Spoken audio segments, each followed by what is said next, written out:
Yaitu ada model-model komunikasi. Kita coba klik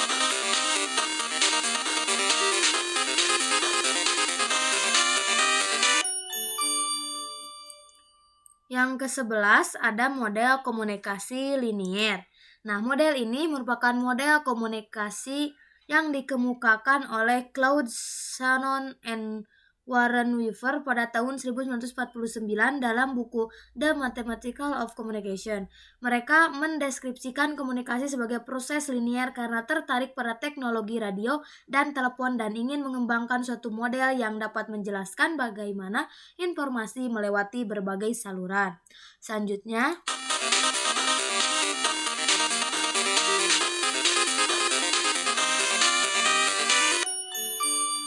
yang ke-10 yaitu mengenai model Doppler.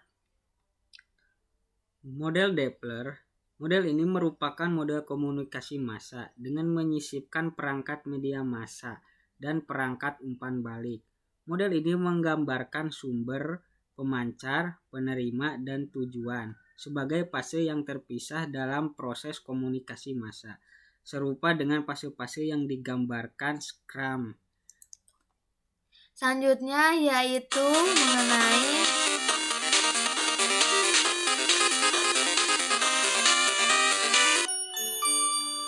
model sirkuler, Osgood, and Scrum. Model proses komunikasi yang digambarkan oleh Osgood dan Scrum ini terutama berlaku untuk bentuk-bentuk komunikasi antar pribadi.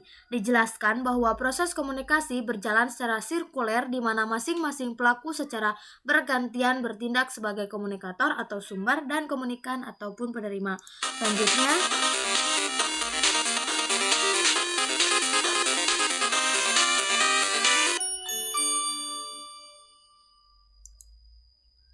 model Lasswell. Harold Lasswell adalah seorang ilmuwan politik yang juga tertarik mendalami komunikasi. Bidang studi yang ditekuninya terutama yang menyangkut propaganda dan komunikasi politik. Karena kontribusinya yang besar terhadap perkembangan ilmu komunikasi, sebagaimana telah dijelaskan dalam modul 2. Model komunikasi klasik dari Lasswell ini menunjukkan bahwa pihak pengirim pesan atau komunikator pasti mempunyai suatu keinginan untuk mempengaruhi pihak penerima. Dan karenanya, komunikasi harus dipandang sebagai upaya persuasi. Selanjutnya,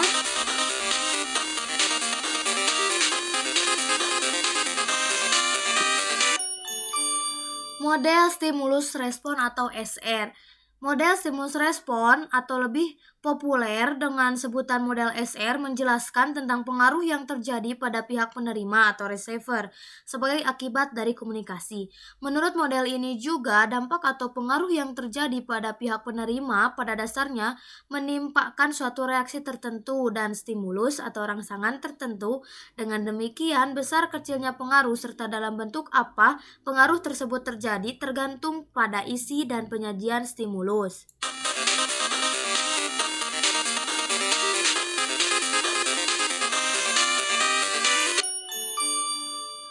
Selanjutnya yaitu model Gerbner. Model ini merupakan perluasan dari model komunikasi milik Lasswell. Terdiri dari model verbal dan model diagramatik. Selanjutnya,